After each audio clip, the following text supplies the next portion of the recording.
നമസ്കാരം, എൻ്റെ പേര് രോഹിത്. എൻ്റെ യൂട്യൂബ് ചാനലിലെ പുതിയ വീഡിയോയിലേക്ക് എല്ലാവർക്കും സ്വാഗതം. അപ്പോൾ ഈ വീഡിയോയുടെ കണ്ടന്റ് എന്ന് പറയുന്നത് നിങ്ങൾ തംബ്നെയിലിൽ കണ്ടതുപോലെ തന്നെ ഡൗറി സിസ്റ്റത്തിനെ കുറിച്ചുള്ള ഒരു അനാലിസിസ് ആണ്. അപ്പോൾ നമ്മുടെ നാട്ടിൽ കറൻ്റ്ലി ഒരുപാട് ആത്മഹത്യകൾ കാരണം ഈ ഡൗറി സിസ്റ്റം അല്ലെങ്കിൽ ഈ സ്ത്രീധനത്തിൻ്റെ പേര് പറഞ്ഞാൽ ഒരുപാട് ആത്മഹത്യകൾ നടക്കുന്നത്. അപ്പോൾ അതിനെക്കുറിച്ചൊരു വീഡിയോ ചെയ്യാൻ വിചാരിച്ചു. അപ്പോൾ വീഡിയോയിലേക്ക് പോകുന്നതിന് മുമ്പ് എൻ്റെ കഴിഞ്ഞ വീഡിയോയ്ക്ക് വന്ന ഒരു കമൻറ്റിൽ, കഴിഞ്ഞ വീഡിയോ എന്ന് പറയുന്നത് കേരളത്തിലെ മാരേജ് സിസ്റ്റത്തിനെ കുറിച്ച് ഞാൻ നടത്തിയൊരു അനാലിസിസ് ആണ്. അതിന് വന്ന ഒരു കമൻറ്റിന് നമുക്ക് റിപ്ലൈ കൊടുക്കാം. അപ്പോൾ കമൻറ്റ് ഇങ്ങനെയാണ്: ഹേ ബ്രോ, നിങ്ങൾ പറഞ്ഞതുപോലെ വെസ്റ്റേൺ രീതിക്ക് മാരേജ് ചെയ്താൽ divorce rate will be at peak. നമ്മുടെ മാരേജ് ആണ് ലോകത്തിൽ ഏറ്റവും കുറഞ്ഞ divorce rate. Understand that first. അങ്ങനെ അടിച്ചാക്ഷേപിക്കേണ്ട. അപ്പം നിങ്ങൾ ഈ വീഡിയോ കാണാത്ത ആരെങ്കിലും ആ വീഡിയോ ഇപ്പം കാണണമെന്നില്ല, ഈ വീഡിയോ കഴിഞ്ഞ് പിന്നെ എപ്പോഴും സമയം കിട്ടുമ്പോൾ പോയി കണ്ടാൽ മതി. അപ്പോൾ ആദ്യമേ തന്നെ ഇങ്ങനെ ഒരു കമൻറ്റ് വന്നത് എനിക്ക് ഭയങ്കര സന്തോഷമുണ്ട്. കാരണം എന്ന് പറയുന്നത് എൻ്റെ ചാനലിൽ ആ കൂടെ 49 സബ്സ്ക്രൈബേഴ്സേ ഉള്ളൂ. അതിപ്പോൾ തുടങ്ങിയതേ ഉള്ളൂ, കുറച്ച് 2 ആഴ്ചകൾ തുടങ്ങിയിട്ട്. അപ്പോൾ എന്നെ അറിയാത്ത ആളുകളിലേക്ക് ഈ വീഡിയോ എത്തുന്നുണ്ടോ എന്ന് എനിക്ക് മനസ്സിലായി. അപ്പോൾ അറിയുന്നുള്ള ആളാണെങ്കിൽ ലവ് സിമ്പലും അല്ലെങ്കിൽ എന്തെങ്കിലുമൊക്കെ ഇമോജിയൊക്കെ ഇട്ടിട്ട് അങ്ങ് പോകും. അപ്പോൾ ഇത് കൊള്ളാം, ഈ കമൻറ്റ് കൊള്ളാം. അപ്പോൾ ഇതിന് മറുപടി എന്ന് പറയുന്നത് നമ്മുടെ നാട്ടിൽ ഡിവോഴ്സ് റേറ്റ് കുറവാണ്. അപ്പം നമ്മൾ ഒരു 3 എക്സാമ്പിളിൽ 3 കേസ് ഞാൻ അവിടെ പറയാം. ഒന്നാമത്തെ കേസ് എന്ന് പറയുന്നത് ഇപ്പം നമുക്ക് എല്ലാവർക്കും അറിയുന്നുള്ള കാര്യമുണ്ട്. ഇപ്പം നാട്ടിൽ പലയിടത്തും എന്ന് പറഞ്ഞാൽ ഭർത്താക്കന്മാർ കള്ളു കുടിച്ച് ഫിറ്റായി വന്ന് ഭാര്യനെ എടുത്തിട്ട് അടിയുന്ന സംഭവമുണ്ട്. നമുക്ക് എല്ലാവർക്കും അറിയാം. അതിന് റിപ്പോർട്ടൊന്നും എനിക്ക് തരാനില്ല എത്ര പേരുണ്ടെന്ന്, അങ്ങനെയൊന്നും ഇല്ല. പക്ഷേ നമുക്ക് അറിയാവുന്ന കാര്യമാണ്. രണ്ടാം ഞാൻ ഒരു ഉദാഹരണം പറയുകയാണെങ്കിൽ, ഇപ്പോൾ ഒരു യൂട്യൂബർ ഉണ്ട്. അതായത് അയാളുടെ അമ്മയുടെ മാരേജ് വീഡിയോ യൂട്യൂബിൽ അപ്ലോഡ് ചെയ്തിട്ടുണ്ട്. അയാൾ തന്നെ എക്സ്പ്ലെയിൻ ചെയ്തിട്ടുണ്ട്. എന്ന് പറഞ്ഞാൽ അയാളുടെ അമ്മയുടെ സമ്മതമില്ല എന്ന് പറഞ്ഞാൽ അവരെ ഫോഴ്സ് ചെയ്തിട്ടാണ് കല്യാണം കഴിപ്പിക്കുന്നത്. എന്ന് വെച്ചാൽ കാരണം യൂട്യൂബറിൻ്റെ അച്ഛൻ ഒരു മദ്യപാനി ആളായിരുന്നു, നാട്ടിൽ അറിയപ്പെടുന്ന മദ്യപാനിയായിരുന്നു. അപ്പോൾ ഈ സ്ത്രീ എല്ലാവരോടും ഫോഴ്സ് ചെയ്താണ് അയാളെ കൊണ്ട് കല്യാണം കഴിപ്പിക്കുന്നത്. അപ്പോൾ നമ്മുടെയൊക്കെ അമ്മയുടെ അമ്മൂമ്മയുടെയൊക്കെ പ്രായമുള്ളവരെ ആണെങ്കിൽ അറിയാം, അവർക്കൊക്കെ ഈ ഒരുപാട് പലർക്കും ഇങ്ങനെയൊക്കെ കേസുകൾ ഉണ്ടായി കാണുന്നു. ഇത് ഈ ഒരു സ്ത്രീയുടെ കാര്യം മാത്രം ഇപ്പോൾ യൂട്യൂബ് ചാനലിൽ കണ്ടതുകൊണ്ട് മാത്രമേ എനിക്കറിയാം. അങ്ങനത്തെ കേസുകൾ നമ്മുടെ നാട്ടിൽ കോമൺ ആയിരിക്കണം. അതുപോലെ മൂന്നാമതൊരു കേസ് പറയുകയാണെങ്കിൽ, ഇപ്പോൾ 21ാമത്തെ 22ാമത്തെ വയസ്സിലൊക്കെ കെട്ടിച്ചു വിടുന്നത് അല്ലെങ്കിൽ പെൺമക്കളുടെ കെട്ടിച്ചു വിടുന്ന വീട്ടുകാരുണ്ട്. അപ്പോൾ ചിന്തിക്കണം, ഇവരുടെയൊക്കെ പൂർണ്ണ സമ്മതത്തോടെയാണോ ഈ ചെറിയ പ്രായത്തിൽ അല്ലെങ്കിൽ 21-20 വയസ്സിലൊക്കെ കല്യാണം കഴിപ്പിച്ച് വിടുന്നതെന്ന് പറയുന്നത്. അപ്പോൾ ഇങ്ങനത്തെ കേസുകളിലൊക്കെ ഡിവോഴ്സുകളുടെ പൂരമായിരിക്കണം. പക്ഷേ എന്തുകൊണ്ട് ഡിവോഴ്സ് നടക്കുന്നില്ല എന്ന് ചോദിച്ചു കഴിഞ്ഞാൽ അതൊരു സാഹചര്യം കാരണമാണ് നടക്കാത്തത്. എന്ന് പറഞ്ഞു കഴിഞ്ഞാൽ ഇപ്പോൾ ഒരുപക്ഷെ ഇപ്പോൾ ഭർത്താവ് കള്ളു കുടിച്ച് വീട്ടിൽ വന്ന് ഭാര്യ ദിവസം എടുത്തിട്ട് അടിക്കുന്നത്, ഭാര്യ ഡിവോഴ്സ് ചെയ്ത് കളയേണ്ടതാണ്. അല്ലെങ്കിൽ ഇപ്പോൾ ഇങ്ങനത്തെ കേസുകളിൽ ഫോഴ്സ് ചെയ്ത് കല്യാണം കഴിപ്പിക്കുക, സ്ത്രീയുടെ സമ്മതം ഇല്ലാതെ അവരെ കൊണ്ട് ഫോഴ്സ് ചെയ്ത് ഒരാളെ ഭർത്താവാക്കുന്നു, ഡിവോഴ്സ് ചെയ്ത് കളയട്ടെ. എന്തുകൊണ്ട് ഡിവോഴ്സ് ചെയ്തെന്ന് ചോദിച്ചു കഴിഞ്ഞാൽ അവരുടെ സാഹചര്യം. അപ്പോൾ ഒരുപക്ഷെ ഇവർ മക്കളുള്ളവരാണെങ്കിൽ മക്കളുടെ ഭാവി ഓർത്ത്, അല്ലെങ്കിൽ ഇപ്പോൾ നമ്മുടെ നാട്ടിൽ അറേഞ്ച് മാരേജ് സിസ്റ്റം ഒക്കെ ആണല്ലോ. അപ്പോൾ കുടുംബങ്ങൾ തമ്മിലാണല്ലോ ഇങ്ങനെ കല്യാണത്തിൻ്റെ ഡീലിംഗ് ഒക്കെ നടത്തുന്നത്. അപ്പോൾ ഭർത്താവ് ഡിവോഴ്സ് എന്ന് പറഞ്ഞു കഴിഞ്ഞാൽ ഒരുപക്ഷെ അതുവരെ മക്കളുടെ ഭാവി വായിക്കും, അതൊരു കാര്യം. അതുപോലെ തന്നെ ഇപ്പോൾ നാട്ടുകാരെന്ത് ചിന്തിക്കും? ഇപ്പോൾ ഒരു 10ാം ക്ലാസ്സിൽ പഠിക്കുന്ന പയ്യനാണെങ്കിൽ അവൻ്റെ ഏറ്റവും വലിയ പേടി എന്ന് പറയുന്നത് എന്തെന്നായിരിക്കും? നാട്ടുകാരെല്ലാവരോടും എത്ര A+ ഉണ്ടെന്ന് ചോദിക്കും. അപ്പോൾ നാട്ടുകാരെന്ത് ചിന്തിക്കും? സമൂഹം ഇതെങ്ങനെ കാണും എന്നൊരു ചിന്ത കാരണം പല ഡിവോഴ്സുകളും നടക്കാതെ ഇങ്ങനത്തെ കേസുകളിൽ. അതായത് അവർ ഭയങ്കര സന്തുഷ്ടമായി ജീവിക്കുന്നത് കൊണ്ടല്ല. അപ്പം ഡിവോഴ്സ് റേറ്റ് കുറവാണ് എന്ന് പറഞ്ഞ് നമ്മുടെ നാട്ടിലെ മാരേജ് സിസ്റ്റം ഏറ്റവും അടിപൊളിയാണ് നല്ലതെന്ന് പറയുന്നതിന് അർത്ഥമില്ല. കാരണം ഡിവോഴ്സ് നടക്കാത്തതിൻ്റെ കാരണം ഇങ്ങനെയൊക്കെയാണ്. പിന്നെ വേറെയും കാരണങ്ങളുണ്ട്. ഇപ്പം ഡിവോഴ്സ് നടക്കുകയാണെങ്കിൽ ഭർത്താവിൻ്റെ സ്വത്തിൻ്റെ പകുതി ഭാര്യയ്ക്ക് കൊടുക്കണമെന്നുണ്ട്. അത് നമുക്ക് ഹർദിക് പാണ്ഡ്യയുടെ കേസ് അറിയാം. അതുപോലെ തന്നെ ഞാനൊരു പോസ്റ്റ് വായിച്ചാണ്, റിങ്കു സിംഗ് കല്യാണത്തിന് മുമ്പ് സ്വത്തിൻ്റെ പകുതി വീട്ടുകാരുടെ ഏതോ ട്രസ്റ്റിൻ്റെ എവിടെയോ പേരിൽ എഴുതി വെച്ചിട്ടാണ് കല്യാണം കഴിച്ചത്. അപ്പോൾ അങ്ങനെ പല കാരണങ്ങളുണ്ട്. അപ്പോൾ ഡിവോഴ്സിൻ്റെ ഒരു കാരണം പറഞ്ഞ് നമുക്ക് നമ്മുടെ മാരേജ് സിസ്റ്റം നല്ലതെന്ന് പറയാൻ പറ്റില്ല. അത് മാത്രമല്ല, ഞാൻ എൻ്റെ കഴിഞ്ഞ വീഡിയോ തന്നെ പറഞ്ഞല്ലോ, എന്ന് പറഞ്ഞാൽ എൻ്റെ വീഡിയോ ഞാൻ പറയുന്നതാണ് ശരി, ഇത് അല്ല ഇങ്ങനെ ചെയ്യാത്തവരെല്ലാം വിഡ്ഢികളാണ്, അങ്ങനെയൊന്നും ഞാൻ പറഞ്ഞിട്ടില്ല. നിങ്ങൾക്ക് താല്പര്യമില്ല, വീഡിയോ തുടങ്ങുന്നത് എങ്ങനെയാണ്, താല്പര്യമുള്ളവർക്ക് അതിനെക്കുറിച്ച് ചിന്തിച്ച് നോക്കാം. ഇത് ബണ്ടത്തിലാണെന്ന് തോന്നുന്നവർക്ക് ഒരു ചെവി കൂടെ കടിച്ച് മറ്റു ചെവി കൂടെ കളയാം, അത്രേ ഉള്ളൂ. അപ്പോൾ എന്തായാലും ഇങ്ങനെ കമൻറ്റ് വന്നതിൽ സന്തോഷം. കാരണം പുതിയ ആളിലേക്ക് എത്തുന്നുണ്ട്, ആളിൽ പുതിയ ഐഡിയാസ് പറയുന്നുണ്ട്. അപ്പോൾ ഇങ്ങനെയൊക്കെ പറയുമ്പോൾ എനിക്കും എന്തെങ്കിലും മിസ്റ്റേക്സ് ഉണ്ടെങ്കിൽ അത് അടുത്ത വീഡിയോ കറക്റ്റ് ചെയ്യാമല്ലോ. അപ്പോൾ ഇങ്ങനെ കമൻറ്റ് സന്തോഷം വന്നതിൽ. സിസ്റ്റത്തിനെ കുറിച്ച് ഞാൻ അനാലിസിസ് നടത്തുന്നതിന് മുമ്പ് നിങ്ങൾ മനസ്സിലാക്കേണ്ട ഒരു കാര്യം എന്ന് പറയുന്നത്, ഇപ്പം നമ്മൾ ഒരു 10,000 വർഷം മുമ്പുള്ള കാലം തൊട്ട് ഒരു 100 അല്ലെങ്കിൽ 200 വർഷം മുമ്പുള്ള ഒരു കാലഘട്ടം വരെ, ഇപ്പോൾ 10,000 വർഷം ഞാൻ എടുക്കാൻ കാര്യം, 10,000 വർഷം മുമ്പാണ് മനുഷ്യർ കൃഷി കണ്ടുപിടിച്ചത്. കൃഷി കണ്ടുപിടിച്ചതിന് ശേഷമാണ് മനുഷ്യരെല്ലാം അവിടെ ഒരുമിച്ച് താമസിക്കാൻ തുടങ്ങിയത്. അതിന് മുമ്പുള്ള മനുഷ്യരെന്ന് പറഞ്ഞാൽ ഹണ്ടർ ഗ്യാദേഴ്സ് ആയിരുന്നു. അവരിങ്ങനെ ഓരോ സ്ഥലത്തും മൃഗങ്ങളെ വേട്ടയാടി ഫുഡ് അലഞ്ഞു തേടി അലഞ്ഞു തിരിഞ്ഞ് നടക്കേണ്ട ഒരു അവസ്ഥയായിരുന്നു. അപ്പോൾ 10,000 വർഷം തൊട്ട് അല്ലെങ്കിൽ 200-300 കാലഘട്ടം മുമ്പുള്ള കാര്യം എന്ന് പറയുന്നത്, ഇപ്പോൾ നമുക്കിവിടെ ഫ്രഞ്ച് റെവല്യൂഷനൊക്കെ നടന്ന് ഡെമോക്രസിയുടെ ഐഡിയാസ് ഒക്കെ വന്ന്, ഇക്വാളിറ്റി, സമത്വം, അങ്ങനത്തെ ഐഡിയാസ് ഒക്കെ വന്നു. അപ്പോൾ അതിന് മുമ്പ് ഈ ഒരു കാലഘട്ടം വരെ മനസ്സിലാക്കേണ്ട ഒരു കാര്യം എന്ന് പറഞ്ഞാൽ, മനുഷ്യ പുരുഷൻ അവൻ്റെ സൗകര്യത്തിൽ അല്ലെങ്കിൽ മനുഷ്യ പുരുഷന് ബെനിഫിറ്റ് ചെയ്യുന്ന രീതിയിലാണ് എല്ലാ നിയമങ്ങളും, സൊസൈറ്റിയിലുള്ള എല്ലാ നിയമങ്ങളും ഡിസൈൻ ചെയ്ത് വെച്ചിരിക്കുന്നത്.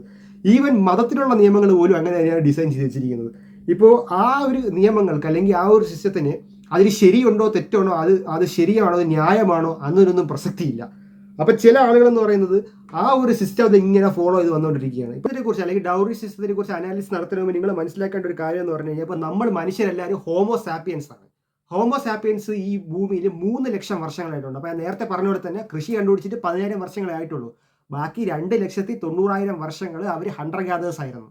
അപ്പോൾ നമ്മളിപ്പോൾ ഏതൊരു മതത്തിൻ്റെ കാര്യം എടുത്തു കഴിഞ്ഞാൽ ഇപ്പോൾ ക്രിസ്ത്യൻ മതമായിരുന്നാലും ഹിന്ദു മതമായിരുന്നാലും ഇസ്ലാം മതമായിരുന്നാലും ആ മതത്തിലെ പ്രധാനപ്പെട്ട വ്യക്തികൾ അല്ലെങ്കിൽ പ്രവാചകന്മാർ പറയുന്ന ആളുകളെല്ലാം ജനിച്ചത് ഈ 10,000 വർഷങ്ങൾക്ക് ശേഷമാണ്. എന്ന് പറയുമ്പോൾ ഏറ്റവും ആദ്യത്തെ അബ്രഹാം തുടങ്ങി ഏറ്റവും അവസാനം വരെ ഇസ്ലാം മതത്തിൽ നിന്ന് മുഹമ്മദ് നബി ഉൾപ്പെടെയാണെങ്കിൽ പോലും ഈ 10,000 വർഷങ്ങൾക്ക് ശേഷം വന്നവരാണ്.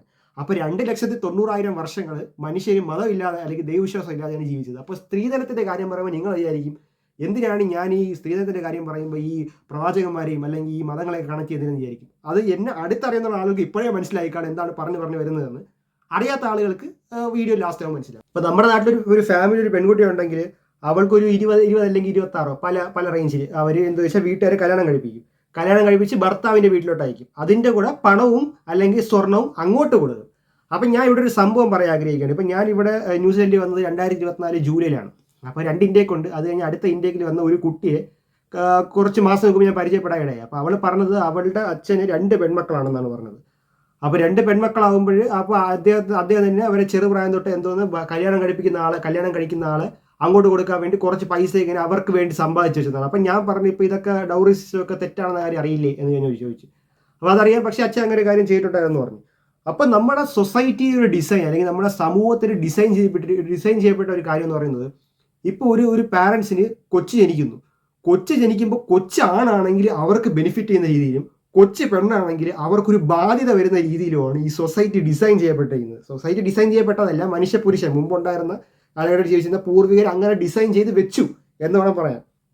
അപ്പോൾ ഞാൻ കേട്ടിട്ടുള്ള കാര്യമാണ്, ഉള്ള കാര്യമാണെന്ന് എനിക്കറിയില്ല. ഏതൊക്കെയോ ജ്വല്ലറികളിലേക്ക് ഇപ്പോൾ ജനിക്കുന്ന കൊച്ചു പെണ്ണാണെങ്കിൽ ചെറുപ്രായം തൊട്ടേ ഇൻവെസ്റ്റ്മെൻ്റ് ഉണ്ടെന്നും ആ കുട്ടിയെ കല്യാണപ്രായമാകുമ്പോൾ എടുക്കാൻ വേണ്ടി സ്വർണ്ണമോ പണമോ ഇൻവെസ്റ്റ് ചെയ്ത് വലിയൊരു എമൗണ്ട് ആയി അങ്ങനെ എടുക്കാൻ വേണ്ടി രീതി കൊണ്ടത് കേട്ടിട്ടുണ്ട്. അപ്പോൾ ഇതിലെ അർത്ഥം ഞാൻ നേരത്തെ പറഞ്ഞ തന്നെയാണ്. ഇപ്പോൾ ഒരു കൊച്ചു ജനിക്കുന്നു, അപ്പോൾ കൊച്ചാണെങ്കിൽ വീട്ടുകാർക്ക് മനസ്സിലിങ്ങനെ ആശങ്ക വരുമോ, ഒയ്യോ പയ്യെ വളർന്നു വരുന്നു, ഇനി സ്വർണ്ണവും പണവും എടുക്കണം, അങ്ങനെ ചിന്ത വരില്ല. പക്ഷെ പെണ്ണാണെങ്കിൽ അവർക്കൊരു ബാധ്യത പോലെയാണ്. അങ്ങനെയാണ് ഈ സൊസൈറ്റി ഡിസൈൻ ചെയ്യപ്പെട്ടിരിക്കുന്നത്, നേരത്തെ പറഞ്ഞ പോലെ തന്നെ. അപ്പോൾ അതുകൊണ്ട് അങ്ങനെ ഒരു വൃത്തികെട്ട സിസ്റ്റം ഉണ്ടാക്കി വെച്ചിരുന്നത് കൊണ്ട് തന്നെയാണ് നമ്മുടെ രാജ്യത്ത് മുമ്പ് ഫീമെയിൽ ഇൻഫാൻറ്റിസൈഡും ഫീമെയിൽ ഫാറ്റിസൈഡൊക്കെ നടന്നുകൊണ്ടിരുന്നത്. അതിൻ്റെ പ്രൊനൗൺസിയേഷൻ കറക്റ്റ് ആണെന്ന് എനിക്കറിയില്ല. ഫീറ്റിസൈഡ് എന്നാണ് ഞാൻ നോക്കി കിട്ടിയത്. എന്ന് പറഞ്ഞു കഴിഞ്ഞാൽ ജനിക്കാൻ പോകുന്ന കുഞ്ഞ് പെണ്ണാണെങ്കിൽ അമ്മയുടെ വയറ്റിനകത്ത് വെച്ച് തന്നെ നശിപ്പിച്ച് കളയും, അല്ലെങ്കിൽ ജനിച്ചതിന് ശേഷം കൊന്നു കളയും. അതുകൊണ്ടാണ് നമ്മുടെ രാജ്യത്ത് ഇപ്പോൾ ഒരു സ്ത്രീ ഗർഭിണിയായി കഴിഞ്ഞാൽ കൊച്ചാണാണോ പെണ്ണാണോ ഡോക്ടർമാർ വെളിയിൽ പറയാത്തത്. ഡോക്ടറിനെ കൊല്ലുമെന്ന് പറഞ്ഞാൽ പോലും ഡോക്ടർമാർ വെളിയിൽ പറയില്ല. കാരണം ഇങ്ങനൊരു സിസ്റ്റം, അതുകൊണ്ട് അങ്ങനെ ഒരു ഗവൺമെൻറ് അങ്ങനെ ഒരു നിയമം കൊണ്ടുവന്നു. പക്ഷെ നേരെ മറിച്ച് എല്ലാ രാജ്യങ്ങളും യൂറോപ്യൻ കൺട്രീസിലൊന്നും അങ്ങനെയില്ല. വയറ്റിൽ വെച്ച് തന്നെ കൊച്ചാണാണോ പെണ്ണാണോ എന്ന് പാരൻസിനും എല്ലാവർക്കും അറിയാൻ പറ്റും. അപ്പോൾ ഇങ്ങനൊരു സിസ്റ്റം ഉണ്ടായിരുന്നുകൊണ്ടാണ് നമ്മുടെ രാജ്യത്ത് ഇങ്ങനൊരു നിയമം ഗവൺമെൻറ് പാസ്. എനിക്കിവിടെ 2 സജഷൻ പറയാനുള്ളത് എന്താണെന്ന് വെച്ചാൽ, ഇപ്പോൾ ഒന്നാമത്തെ കാര്യം, ഇപ്പോൾ കല്യാണം കഴിഞ്ഞ് പെണ്ണിനെ പയ്യൻ്റെ വീട്ടിലോട്ട് കൊണ്ടുവരുന്ന ആ ഒരു ആചാരം നിർത്തലാക്കണം. കാരണം എന്ന് പറയുന്നത് ഇപ്പോൾ ഭർത്താവിൻ്റെ വീട്ടിലുള്ള ആളുകൾ എന്ത് തരം ആളുകളാണെന്ന് ആർക്കും അറിയില്ല.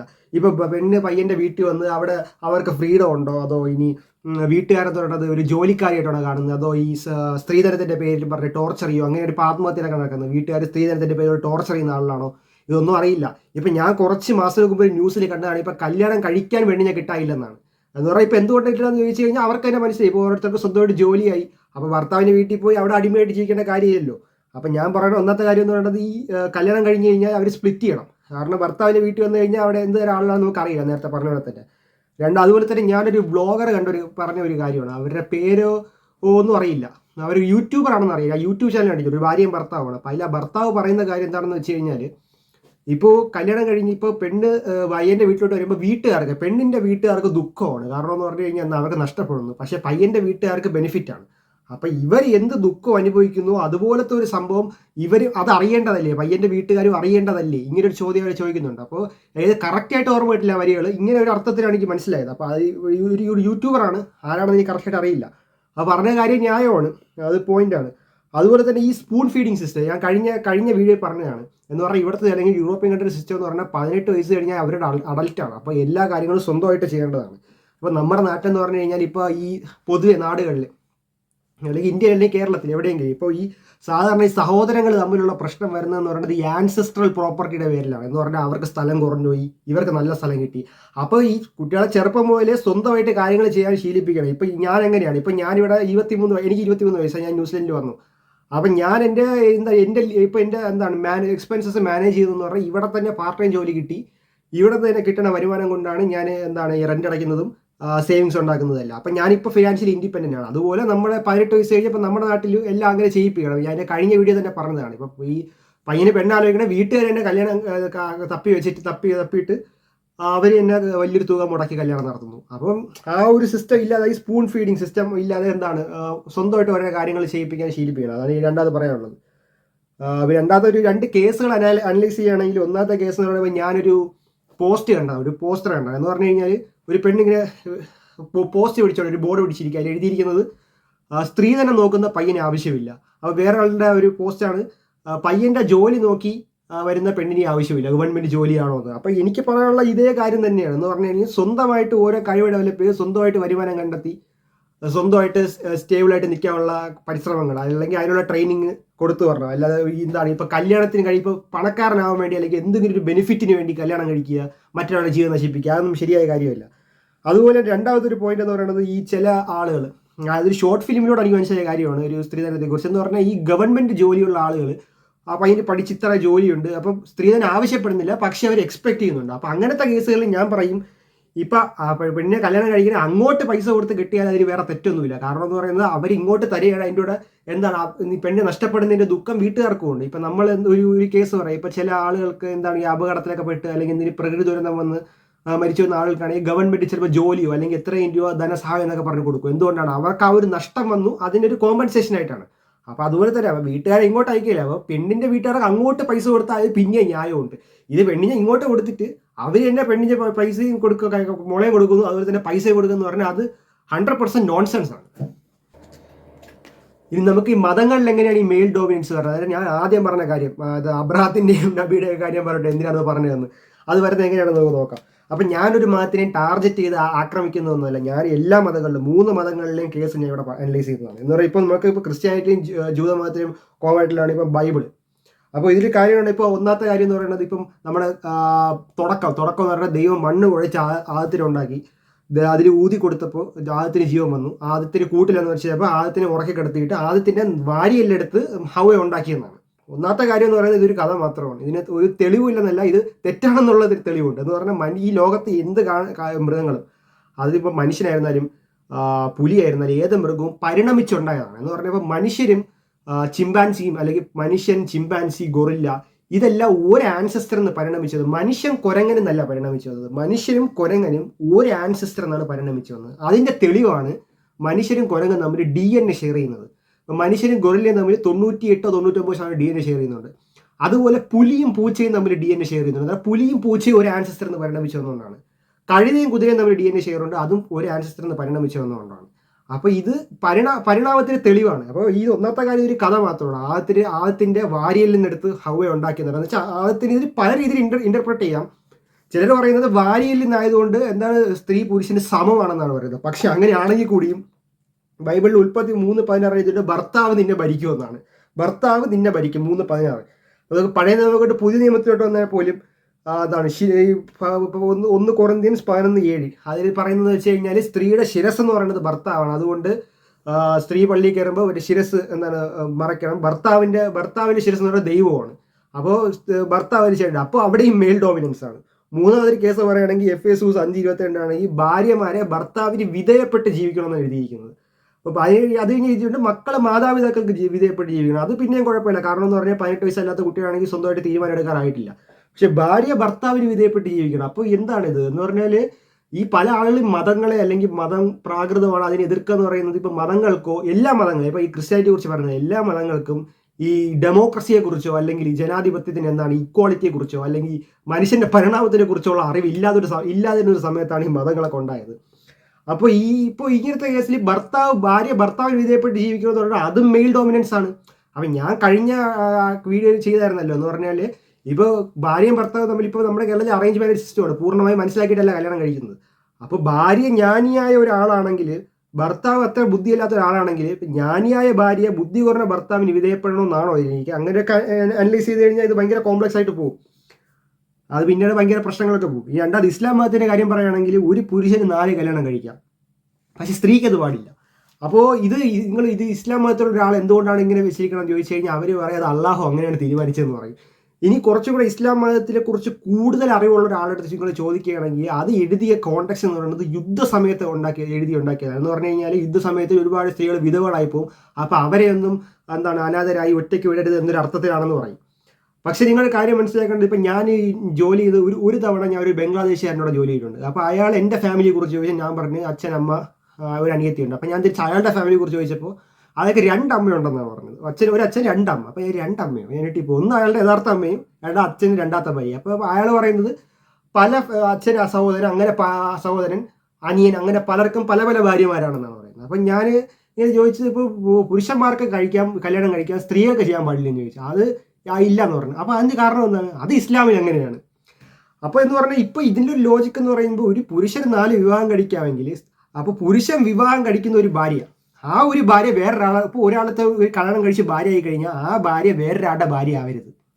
അങ്ങനെയല്ലേ എൻ്റെ ലോജിക്ക് മനസ്സിലായത്. എന്നിട്ട് ഇപ്പം ഞാനൊരു പുരുഷനാണ്, ഇസ്ലാം ആണെങ്കിൽ ഇപ്പം ഞാൻ 4 കല്യാണം കഴിച്ച് ഞാൻ ഒരു പെണ്ണിനെ കല്യാണം കഴിച്ച് കഴിഞ്ഞാൽ ആ കല്യാണം കഴിക്കുന്ന പെണ്ണ് വേറൊരാളുടെ ഭാര്യ ആവരുത്, പകരം എനിക്ക് എത്ര വേണോ കഴിയാം. അങ്ങനെ ഒരു അർത്ഥമാണെന്ന് ഞാൻ മനസ്സിലാക്കുന്നത്. എന്ന് പറഞ്ഞാൽ ഇതിലെല്ലാം പറഞ്ഞല്ലോ, എന്നാൽ ഈ പുരുഷന് ആനുകൂല്യം വരുന്ന രീതിയിലാണ് എല്ലാ മതഗ്രന്ഥങ്ങളും. ആദ്യം ക്രിസ്ത്യാനിറ്റിയെ കുറിച്ച് പറഞ്ഞു, ഇസ്ലാമിനെ കുറിച്ച് പറഞ്ഞു, ഈ 3 ഹിന്ദുയിസത്തിനെ കുറിച്ച് പറഞ്ഞു. ഹിന്ദുയിസത്തിന് നിലനിന്നൊരു ആചാരമുണ്ട് സതി എന്ന് പറഞ്ഞാൽ ഭർത്താവ് മരിച്ചു കഴിഞ്ഞാൽ ഭാര്യ തീയിൽ വീണ് ചാവണം. പക്ഷേ ഭാര്യ മരിച്ചു കഴിഞ്ഞാൽ ഭർത്താവ് തീയിൽ വീണ് ചാവണ്ട. അതുപോലെ തന്നെ ഈ ഭർത്താവ് മരിച്ച ആളുകൾ വെള്ള സാരി ഉടുത്ത് നടക്കണമെന്ന്.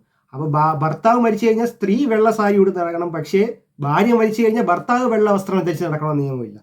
അപ്പോൾ ഇതിൽ ഞാൻ എന്തുകൊണ്ട് ആദ്യത്തെ കേസിൽ ഈ അബ്രാഹത്തിൻ്റെ നബിയുടെയും കാര്യം പറഞ്ഞു എന്ന് വെച്ച് കഴിഞ്ഞാൽ ഇപ്പം നിങ്ങൾക്ക് മനസ്സിലായി കാണും. ഹോമോസാപ്പിയൻസ് മനുഷ്യരുണ്ടായിട്ട് 3 ലക്ഷം വർഷങ്ങളായി. നമ്മൾ മനുഷ്യരാണ്. അതിന് മനുഷ്യരുണ്ടാകുന്നതിന് മുമ്പ് ഹോമോ നിയാൻഡർതാൽസ് ഉണ്ടായിരുന്നു, ഹോമോ ഇറക്റ്റസ് ഉണ്ടായിരുന്നു. അത് 10 ലക്ഷം വർഷം മുമ്പ് എന്നാണ് ജീവിച്ചിരുന്നത്. അപ്പോൾ മനുഷ്യർ അന്ന് തൊട്ടേ ഉണ്ട്. പക്ഷെ മതങ്ങളെല്ലാം ഉണ്ടായിട്ട് വെറും 10,000 വർഷമായിട്ടുള്ളൂ. അപ്പോൾ എനിക്ക് പറയാനുള്ള കാര്യം എന്ന് പറയുന്നത്, മതങ്ങൾ സ്ത്രീകളുടെ മേൽ എന്തെല്ലാം നിബന്ധനകൾ വെച്ചിട്ടുണ്ടോ, എന്തെല്ലാം റെസ്ട്രിക്ഷൻസ് വെച്ചിട്ടുണ്ടോ, അതൊന്നും ഒരു ദൈവത്തിനും പറയാനുള്ളതല്ല. അതെല്ലാം മത നേതാക്കളും മനുഷ്യ പുരുഷൻ എഴുതി ഉണ്ടാക്കിയ സംഭവങ്ങൾ മാത്രമാണെന്ന് നിങ്ങൾക്ക് ഇപ്പോൾ മനസ്സിലായി കാണും. ഇപ്പോൾ ചില കേസിൽ പറയും, ഇപ്പോൾ ഈ സ്ത്രീകൾ അവരെന്തോ ഇങ്ങനത്തെ വസ്ത്രം ധരിക്കുന്നത്, പർദ്ദയിട്ട് നടക്കണം, ഇപ്പോൾ പർദ്ദയിട്ട് കിടക്കാൻ കാര്യം, അല്ലെങ്കിൽ മുഖവും മൂടി കിടക്കാൻ കാര്യം എന്ന് പറഞ്ഞാൽ ബാക്കിയുള്ളവർ ആകർഷിക്കുന്നു. ഈ ആകർഷണം എന്ന് പറയുന്ന സാധനം പുരുഷന് മാത്രമുള്ള സാധനമല്ല. ഇപ്പോൾ കഴിഞ്ഞ ദിവസം വാർത്ത ഉണ്ടായിരുന്നു, 16 വയസ്സുള്ള പയ്യനെ അധ്യാപിക പലതവണയായിട്ട് പീഡിപ്പിച്ചത്. മുംബൈയിലൂടെയാണ് സംഭവം. അതിനിപ്പോൾ കേരളത്തിൽ വാർത്തയുണ്ടായിരുന്നു, 17 വയസ്സുള്ള പയ്യനെ സ്ത്രീ പീഡിപ്പിച്ചു. അതിന് ഫേസ്ബുക്കിൽ ഇൻസ്റ്റാഗ്രാം റീൽസ് കണ്ടിട്ടുണ്ട്, ഒരു സ്ത്രീയെ ഡേ കെയറിലാക്കി അവിടെ കൊച്ചിനെ പീഡിപ്പിച്ചു. അപ്പോൾ പീഡിപ്പിക്കുക അല്ലെങ്കിൽ ഈ ആകർഷണം ഉണ്ടാവുക എന്നുള്ളത് പുരുഷന്മാർക്ക് മാത്രമുള്ള കാര്യമല്ല. അപ്പം മതഗ്രന്ഥങ്ങളും മത നേതാക്കളെല്ലാം പുരുഷൻ ആനുകൂല്യം വരുന്ന രീതി, അല്ലെങ്കിൽ പുരുഷന്മാർക്ക് ബെനിഫിറ്റ് ചെയ്യുന്ന രീതി, അല്ലെങ്കിൽ പുരുഷന് ഒരു തെറ്റായ ചിന്ത വരാത്ത രീതിയിലാണ് എല്ലാം ഡിസൈൻ ചെയ്തിട്ടുള്ളത്. സ്ത്രീ എന്നൊരു കാര്യം അവർ പരിഗണിക്കുന്ന പോലും ഇല്ല. ഇനി ചിലവരതിനെ ന്യായീകരിക്കുക അത് അവരുടെ സംരക്ഷണത്തിന് വേണ്ടിയാണെന്ന് പറയും. ഈ പർദ്ദയിട്ടാണെന്ന് പറഞ്ഞാൽ എനിക്ക് തോന്നുന്നില്ല ഇപ്പോൾ സംരക്ഷണം കിട്ടും. ഇപ്പോൾ ഉദാഹരണത്തിന് ഇപ്പോൾ എൻ്റെ അപ്പുറത്ത് റൂമിൽ ഒരുത്തനുണ്ട്. അപ്പോൾ എൻ്റെ റൂമിൻ്റെ ഡോർ തുറന്നു കഴിഞ്ഞാൽ നേരെ അവൻ്റെ റൂം കാണാം.